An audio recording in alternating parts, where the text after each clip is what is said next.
Every year, the A's gamble on baseball's aging legends, sometimes chasing lightning, mostly chasing nostalgia. This episode, we expose the parade of the over the hill signings and why building a contender on faded superstars is a losing game. Today on Locked On A's.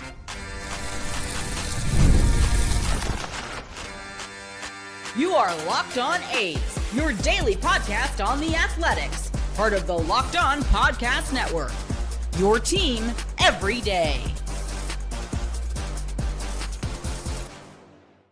Welcome to Locked On A's, part of the Locked On Podcast Network, now the #1 sports podcast network. My name is Booney, one name, all passion, no sugarcoating. I'm a lifelong A's fan who has spent the past season covering this team every single day, post-game breakdowns, prospect deep dives, roster decisions, and all the chaos in between. And in the off-season, yes, we are still covering the A's every single day. And I don't show up with corporate talking points or highlight real cliches. I show up with honesty, edge, and the perspective of someone who refuses to let this team be treated like an afterthought. If you want blind optimism, look elsewhere. If you want truth, fire, and a voice that actually cares, welcome to Locked On A's, part of the Locked On Podcast Network. We are your team, your A's, every single day. And today's episode is brought to you by Game Time.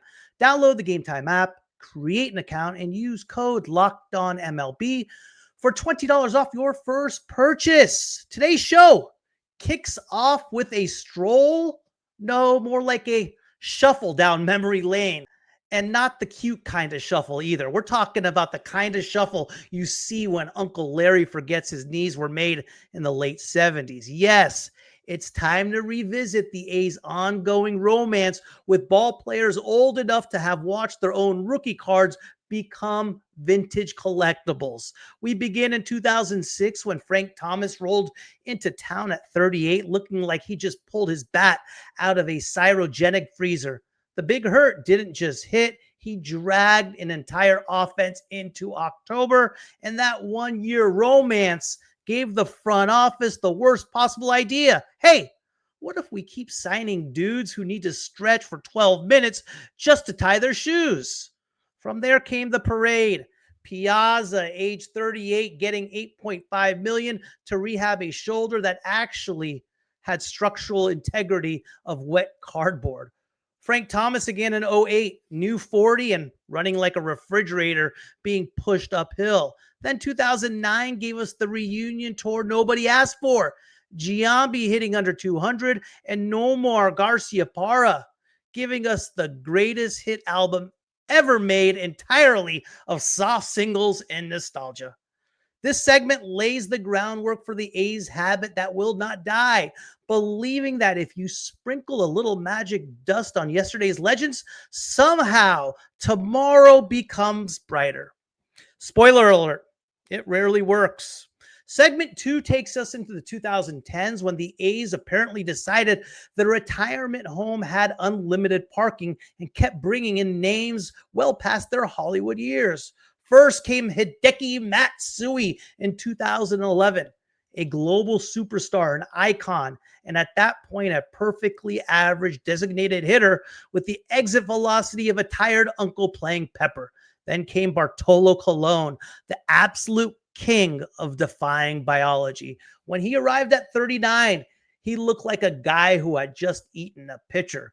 But he shoved, he dominated, he tossed strikes like he was being paid per strike thrown. And yes, there was that tiny little wrinkle when he forgot testosterone tests were a thing.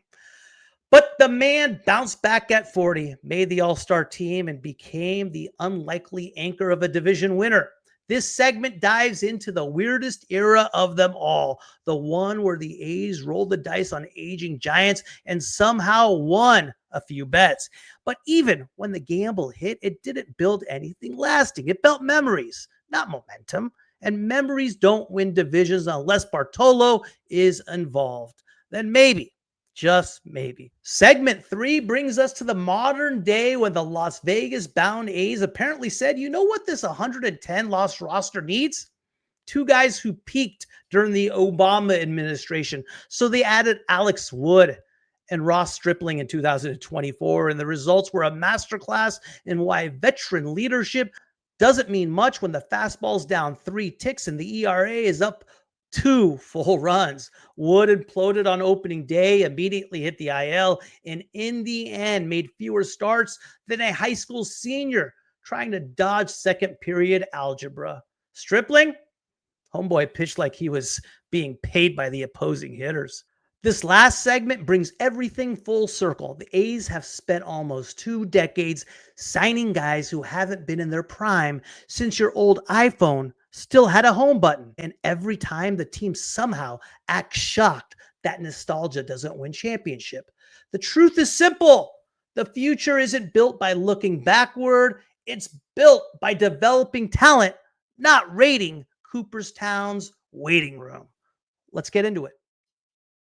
The A's have never been big spenders, famously preferring Moneyball bargains over splashy free agents. Yet, one peculiar A's habit over the past couple decades has been signing aging stars well past their prime. A strategy that has often has fans asking if the front office got Moneyball confused with a retirement home. I want to chronologically explore the A's parade of 40 somethings and almost 40 somethings on 1 year deals, review how they actually performed, and why rolling out the red carpet for MLB senior citizens is probably not the path to the World Series. 2006, Frank Thomas, the big hurt, finds the fountain of youth, temporarily at least. The experiment started gloriously in 2006. The A's signed 38-year-old Frank Thomas. Yes, the two-time MVP who had been cast off by the White Sox for a mere $500,000 plus incentives. Expectations were low, but Thomas surprised everyone by turning back the clock. He slowly warmed up, hitting a chilly 178 through late May, then caught fire and ended up leading the team in all the important categories. By season's end, the Big Hurt had smashed 39 bombs, 114 RBIs, ranking among the AL's top 5 in long balls. He basically carried the A's offense to 93 wins and an AL West title. Heck, the A's even made the ALCS that year, with Thomas launching 2 homers in the ALDS opener. Not bad for a guy pushing 40. Thomas's renaissance earned him AL Comeback Player of the Year and an MVP vote finish just behind some guy named Jeter.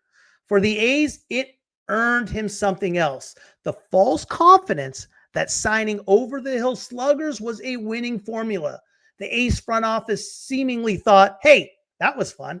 Let's do it again. Thus began the pattern of trying to catch lightning in a bottle with yesterday's stars. What could go wrong? Well, 2007, Mike Piazza, a Hall of Famer, a huge check and a busted up shoulder. Flush with the success of Thomas, the A's turned to Mike Piazza in 2007 and their next reclamation project. Piazza was 38 and a future Hall of Fame catcher who could no longer catch. So naturally, the A's made him their DH. But unlike Thomas's bargain deal, the A's ponied up a ridiculous $8.5 million for a 1-year deal, a fortune by A's standards. The hope was he'd reprise his 22-homer, 122 OPS plus form from the previous season with the Padres. It didn't quite work out that way. Piazza's A's stint was more injury rehab than triumph. He missed 2 months with a shoulder separation. And when he did play, he was okay. In 83 games, he hit a modest 275, 8 bombs, 44 ribbies, translating to a 95 OPS plus, just below league average. In other words, the A's paid top dollar for replacement level production, roughly a 0.1 wins above replacement. Ouch. To be fair, Piazza did have a couple of highlights, notably smacking his final career home run on September 7th and angrily pointing his bat at a fan who threw a water bottle at him. Don't you dare mess with the legend. But nostalgia aside, the Piazza experiment flopped on the field. The A's learned that not every aging slugger can rekindle their glory days, like Frank Thomas did. Unfortunately, this lesson didn't stick for long. 2008, Frank Thomas again, diminishing return at the age of 40. Never underestimate the A's willingness to double dip on a used lottery ticket. In '08, after an acrimonious split from Toronto, Frank Thomas, now 40 years old, was suddenly available in April, and the A's scooped him back up for a second go-around. This time, the magic was gone. The Big Hurt's encore in green and gold lasted only 55 games before injury struck. He managed 5 bombs, a .253 average, showing flashes of power, but nothing close to 2006. Father Time, as it does to all of us, caught up. Thomas's return did provide a nice full circle moment. He did hit his 521st home run, his final home run of his career, but otherwise it was a quiet farewell. The A's let him go after the season, and the Big Hurt promptly retired, thus ending Frank Thomas's swan song. And the A's front office should have been asking, are we perhaps pushing our luck with these aging DHs? NFL season is back, and honestly, there's nothing better than being in the stadium surrounded by fans cheering on your team. But let's be honest, getting tickets can be a hassle. Between queues, login screens, and prices jumping at checkout, it's frustrating. That's why I use Game Time, the app that gives the advantage back to the fans. Game Time is fast, easy, and backed by the Game Time guarantee. You will always get 100% authentic tickets delivered on time and at the best price. Plus, all fees are included, so the price you see is the price you pay. I pulled up Game Time, and in just a couple taps, I saw amazing deals. I'm talking about your favorite NFL games as low as $100. The app made it super simple. I could even see the exact view from my seat before buying. I love zone deals as well. You pick the section, Game Time picks the seats, and you save big. Honestly, it's faster, cheaper, and less stressful than any other way I have bought tickets. Download the Game Time app, create an account, and use code LOCKEDONMLB for $20 off your first purchase. Terms apply. Again, that's promo code LOCKEDONMLB for $20 off. Swipe, tap, ticket, go. Download Game Time today. Thank you for making Locked On A's part of your everyday routine and your first listen. And thank you for making Locked On the #1 sports podcast network. If you are not yet an everydayer, please hit that subscribe button. We are free and available on all platforms, including YouTube. If you do reside in the state of Nevada, we are on Monday through Friday at 12:30 p.m. on Silver State Sports and Entertainment, Digital Channel 5.2, and Cox Cable Channel 77. A's fans, there's a brand new way to live this wild, wonderful ride with me. I'm inviting you to join the Locked On A's subtext community, a fresh extra layer of connection for those of you who want to go deeper, laugh harder, argue smarter, and live the green and gold life with a little more juice.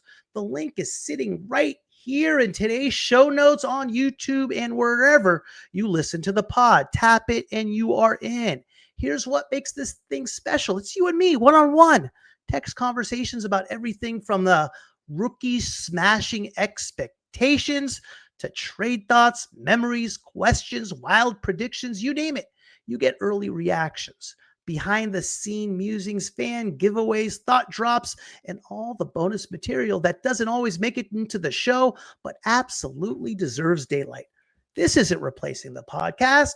Nothing changes there. You still get Locked On A's every single day, loud and proud.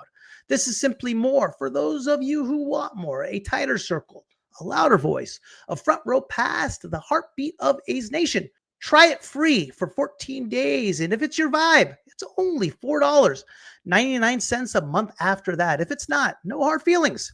We keep living our lives the same as ever. Well, in 2009, Jason Giambi and Nomar Garciaparra reunion tours gone wrong. If 2006 through 2008 were about clinging to former stars, 2009 was about welcoming back a fan favorite and tacking on another former All-Star for good measure. The A's brought back Jason Giambi, beloved ace slugger of the late 90s at age 38. Giambi's second stint was a disaster. He hit an abysmal 193 with only 11 bombs in 83 games, posting the lowest batting average in the entire majors at the time he went on the DL. By August, the A's released him outright, an unceremonious end for a one-time MVP. The nostalgia trip had officially gone off the rails.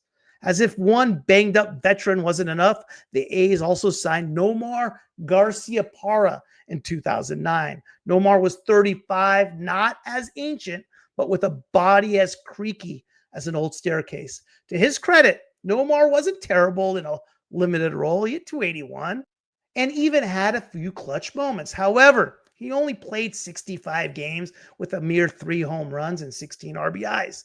Essentially, he was a part-time singles hitter a decade removed from his batting title games. Fans got a couple nostalgic Nomar swings as the obligatory "No Ma" chants in Boston return games.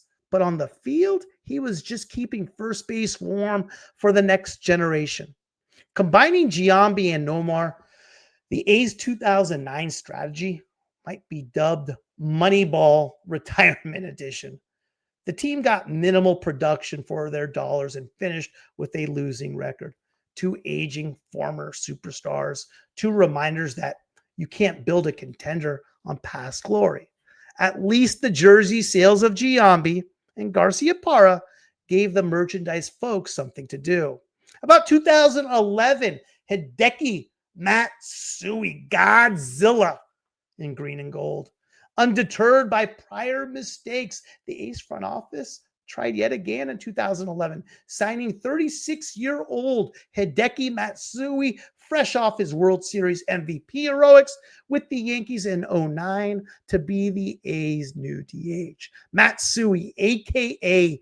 Godzilla, was a huge name and drew interest from the Japanese media. So on paper, it looked like a savvy move to sell a few tickets. On the field, Matsui delivered a very Matsui at the end type season. He played 141 games, staying healthy at least, and he hit 251, 12 bombs, and 72 RBIs. In other words, decidedly average production, an OPS in the 700s, OPS plus of 92. That made him roughly a 0.5 WAR player. For $4.25 million, the A's got a veteran who was no better than a platoon bat by that point. Matsui had some highlights, including notching his 500th professional homer, which includes the NPB plus Major League Baseball that July, and he remained the consummate professional and fan favorite. But the A's offense in 2011 was one of the league's worst, and Godzilla's once fearsome power had largely fizzled out. The season ended with the A's well out of contention, and Matsui waved sayonara as he departed in free agency. The experiment of importing a 37-year-old World Series MVP yielded more soft ground outs than fireworks. By now, the A's pattern was clear and perplexing. Why keep signing these fading stars for one last hurrah? Perhaps Billy Beane hoped each time for another Frank Thomas-style jackpot. Instead, they mostly got respectable but underwhelming results, or outright flops. Little did they know their most improbable successful senior citizen saga was yet to come.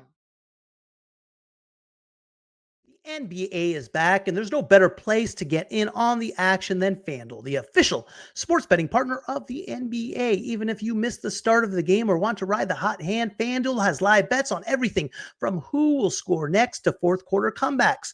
Plus, you can even combine your live bets into a same game parlay for a shot at a bigger payout. It keeps every game exciting, especially when your team's making that late push. Well, I'm 2 for 2 in giving out these picks after I hit Jordan Love over 1.5 TDs yesterday. He had 3. And Jared Goff over 1.5 TDs yesterday. He had 2. It's almost time for some commission. But since it's the holiday season, I am nice. I will not do that to you. And I will give you another free winner today. Bears face the Eagles today at 3 p.m. Eastern Standard Time. Take DeAndre Swift over 39.5 rushing yards and Saquon Barkley over 78.5 rushing yards. It pays about 2-1 on your money. Not bad. And you're welcome again. Right now, FanDuel is giving new customers $300 in bonus bets when your first $5 bet wins. So head to FanDuel.com to sign up and play your game with FanDuel, the official sports betting partner of the NBA. 2012, 2013. Everydayers, you know who I'm talking about.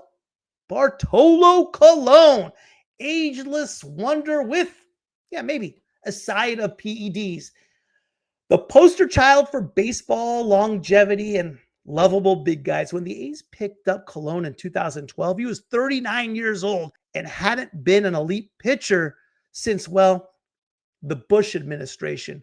The A's inked him for a dirt cheap $2 million, hoping the right-hander had a little left in the tank. Amazingly, he did, at least initially.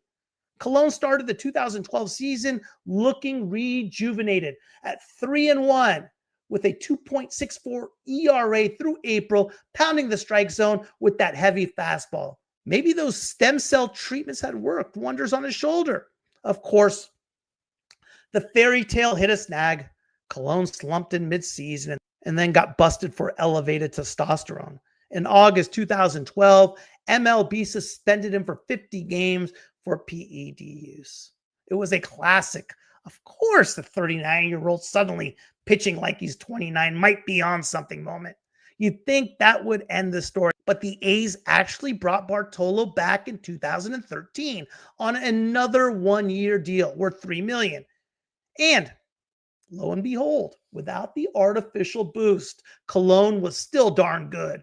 The 40-year-old wonder kid went 18-6 with a 2.65 ERA over 30 starts in 2013, made the All-Star team, and basically served as the ace for the A's that won the AL West. He even received Cy Young votes for that remarkable season. Talk about defying the age curve. Bartolo was like a fine wine, or perhaps a well-aged Big Mac, somehow getting better at 40. Colon's success was a huge outlier in the A's pattern of aging acquisition.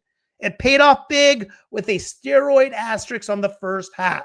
But let's be honest, counting on 40-year-old pitchers to anchor your rotation is not exactly a sustainable team-building strategy. It made for great entertainment, yet the A's couldn't exactly pat themselves on the back for foresight. They lucked out that Colon found his groove and avoided further pharmaceutical mischief. The ageless Bartolo saga would remain a beloved footnote in A's lore, but it did little to change the broader fact. Most past their prime signings do not age as gracefully. Bartolo Colon in 2012, warming up those 39-year-old muscles for the A's, he would defy age and a 50-game suspension with an all-star season in 2013. Let's fast forward, 2024. New year, same old strategy. Ross Stripling, Alex Wood. You think the lesson here is clear. And now the Las Vegas-bound A's were at it again. In an off-season where the A's roster was mostly younger, unknowns, the front office added not one but two veteran pitchers to provide guidance. They signed Alex Wood, 33 years old, to a one-year, $8.5 million deal and traded for Ross Stripling to take on the final year of his contract, which wasn't cheap. It was around $11 million. Granted, both of them were all-stars at one point. Wood a few years earlier with the Dodgers and Ross Stripling a few years earlier with the Blue Jays. Neither Wood or Stripling is a legitimate former superstar on the level of the names I talked about earlier. But the A's standards were big veteran acquisition, presumably meant to soak up innings and mentor the kids. Unfortunately, the only thing they soaked up were runs and disabled list stints. Alex Wood had a tough year all around, to put it mildly. He surprisingly earned the opening day start in 2024, then promptly got absolutely shelled, 6 runs, 3+ innings, and never really recovered. 5.14 ERA in April. Alex Wood would hit the IL by mid-May with shoulder trouble. Eventually, that turned into season-ending surgery. His final line, 9 starts, 5.26 ERA, and about $1 million per start paid by the A's for that 5+ ERA performance. Not exactly the veteran stability they hoped for. Ross Stripling stayed healthier, but didn't pitch much better. In fact, he was moved to the bullpen at times due to ineffectiveness. Across the full 24 campaign, Stripling logged 85 and a third innings with a bloated 6.01 ERA and a 1.54 whip. His strikeout rate cratered, and he gave up plenty of loud contact, looking nothing like the solid swingman he'd been in his prime. By season's end, the A's let him walk, and he promptly signed a minor league deal elsewhere, officially making the Stripling-Wood duo yet another footnote in the A's annals of misguided veteran signings. The 2024 A's, not surprisingly, finished with one of the worst records in all of baseball. It turns out having a couple of mid-30 pitchers past their prime doesn't magically turn a 110-loss team into a contender. Who knew? Fans couldn't help but chuckle at the familiar pattern. New year, same old A's, literally. Conclusion, old stars, new lessons, or why this isn't the way to go. After reviewing this decades-long trend, one big takeaway emerges. Relying on aging stars is a poor long-term strategy for a team. Sure, once in a blue moon, you might catch lightning, 06 Thomas, 2013 Colon, and get a brief throwback to greatness. But far more often, you end up with expensive mediocrity. Piazza, Matsui, or outright bust, Giambi. For every feel-good nostalgia signing, there are multiple DL stints, underwhelming stat lines, and reminders that Father Time remains undefeated. From a roster construction standpoint, constantly churning through past prime veterans on one-year deals is like chasing yesterday's glory while neglecting tomorrow's promise. The A's of all teams perpetually rebuilding and preaching efficiency gain little from these moves besides maybe a short-term gate attraction. In the end, none of these aging stars pushed the A's over the top. The A's success in the 2010s came more from developing young talent and savvy trades than from any of these cameo appearances. So as funny as it is to recall the A's senior tour, it's clear this is not the way to go if you're trying to build a sustainable winner. The A's might finally be learning that lesson, or maybe not. Thanks again for making Locked On A's part of your day. If you have not done so yet, please subscribe, like, and comment. All of those things will help grow this community for A's fans to find more easily. Now for your second listen, check out Locked On MLB. Your pal Sully breaks down the most exciting teams in all of MLB, from off-season moves to the beginning of spring training and everything in between. Find Locked On MLB on YouTube or wherever you listen to your podcast. Part of the Locked On Podcast Network, your team every day. Thanks again. Have a wonderful weekend, and I will see you all on Monday.